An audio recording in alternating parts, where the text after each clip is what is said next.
Hey everybody, I'm back to talk to you about the March 10th Pisces New Moon, which I'm very excited about because this is the last new moon of the year that is going to feature all planets direct, and that is very potent.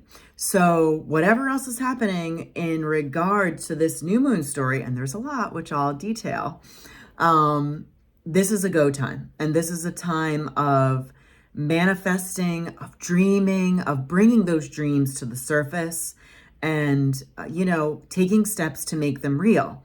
And we don't need to, Rome wasn't built in a day, right? Like it takes time to make dreams real, but this is a great time to begin whatever dream it is that you want. I'm having the sea around me. At least I'm trying to manifest the sea around me as I tell you about this new moon, because it is in Pisces, being ruled by Neptune. And Neptune is a very big player in 2024. He is going to be traveling in the very late degrees of Pisces. It's so fascinating to me when I look at his his happenings in 2024, because he gets as close as he's going to get, into the next sign. He doesn't get to Aries in 2024. He doesn't get there until 2025. But on July 2nd, he's going to get as far as he's going to get in Pisces. It's 5 seconds before the sign changes, and then he starts going backwards. So Neptune is big. He's wrapping things up. He's been in Pisces since 2010. And that's a big wrap up. So it's really important to engage with not only the Piscean energy, but also Neptune. And Neptune is the ruler of drugs and alcohol and hallucinogens and dreams and magic and intuition and all things that are hypnotic. I've actually been doing a lot of deep diving into hypnosis, more of the past life regression work that I do.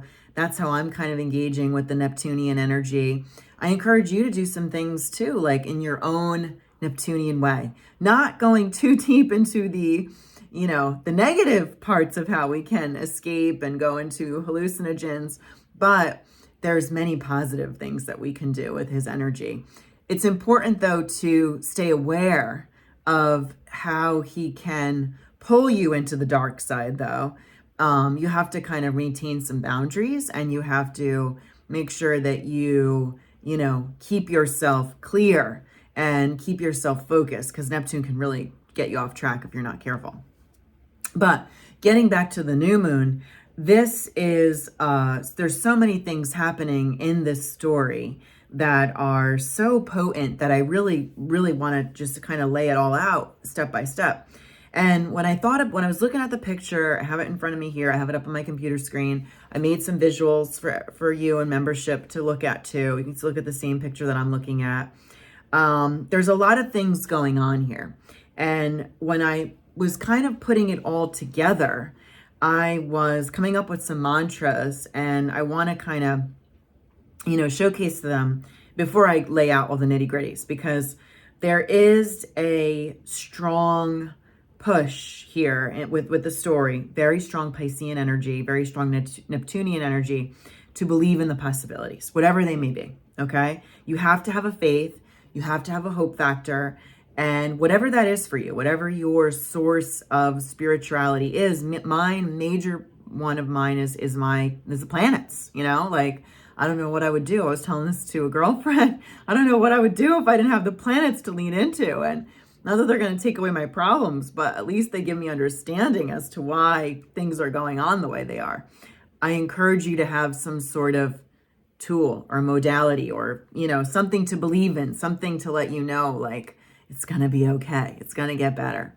I also want you to use this energy of this new moon to dream big, because that's what Pisces is all about. It's limitless possibilities. The ocean is the limit, forget about the sky. Let's think about the water, because Pisces is all about the water. But alongside of all these dreams and these possibilities is risk. There's a lot of risk in this story here. In my opinion, courageous steps are necessary in order to get to where we need to go to next. And you probably have to mitigate your risks. You know, there's a lot of risky energy in this new moon story. And that's stemming from a Mars-Uranus square, which is going to be peaking the day before this new moon. And all of you who've been with me for a while, you know that I always tell you, let's pay attention a few days before. This is exactly on March 10th.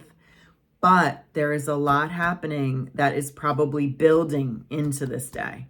And I would start watching the 8th, the 9th. And if you go into the hotspot dates, you're going to see how that energy builds. And the Mars-Uranus square is exact on the 9th. So there is this risk factor, you know what I mean? And Mars squaring Uranus is volatile. I can't lie. I can't sugarcoat it. I don't want to scare you by saying that, but I want you to keep aware. Like, probably not the best time to go swimming with sharks unless you're, you know, in a very safe way of doing it. This is also a time where you probably will feel more risky. You know, you could be accident prone. You could deal with some volatility. You know, that's what Mars and Uranus do. Like, very, very classic combination for unpredictability happening. On the plus side, though, we need this energy in order to step outside of our box. We need this energy to poke us into doing things that we normally wouldn't do. And I've watched these combinations for many years, and I have to tell you that it, you know, comes to the surface sometimes more in this need to do something very radical and different, sometimes more than it ends up manifesting in accident-prone energy. But it's important to know all of the possibilities. Remember, astrology is a picture language, and it's going to come to the surface in many different ways. You know, however, there's so many different ways to describe a picture, right? So there's a lot of ways that the energy of Mars and Uranus in a combative stance can come, you know, to fruition, into reality. Now, the other thing, which I was thinking about when I was thinking about Mars and Uranus, because, you know, you just can't avoid it when you look at this picture, is the fact that Mars is going to be in a really nice trine with Chiron. And Chiron is the wounded healer. He's another very important feature of March, really of the year. And Chiron is the wounded healer. And I've mentioned him a lot in the videos that I have made for everyone. You know, we are being challenged right now to heal some wounds of the past. And that is not easy. That is a journey. That takes a lot of courage. It takes a lot of risk.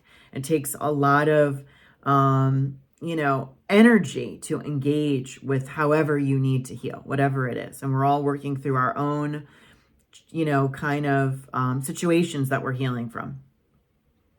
Something else that is also important to me when I was looking at this new moon story is Mercury, who is just newly operating in Aries, and Aries is the first sign of the zodiac.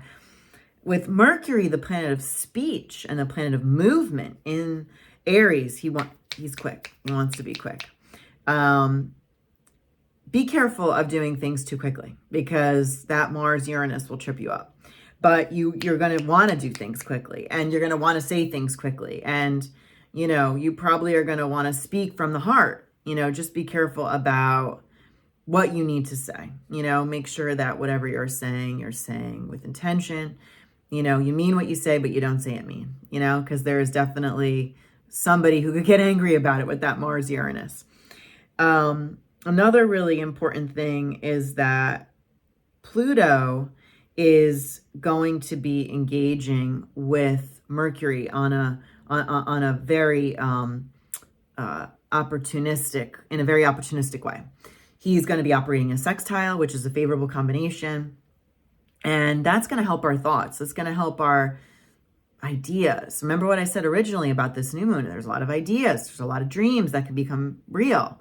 Pluto is in Aquarius, though, and he's innovative and he's transformative, and he is helping to inspire you to take authenticity for what it is that you do. Be different from others, because you're never going to be like everybody else. breakthrough imposter syndrome, which sometimes Pisces energy can have. You want to be real. You want to be authentic. You want to do your own thing, especially in how you communicate. And, it's really, really strong energy. Like, I love the thoughts that might come through at this particular new moon time.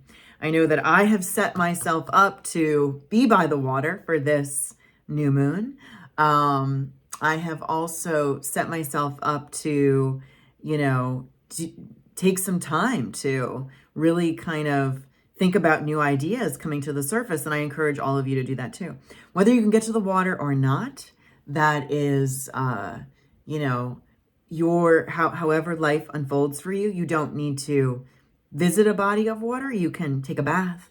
You can, have a element of water around you in some kind of way, a fountain, walk by something, that's water related, but like engage with the energy of and the element of water, because I think it's going to inspire you.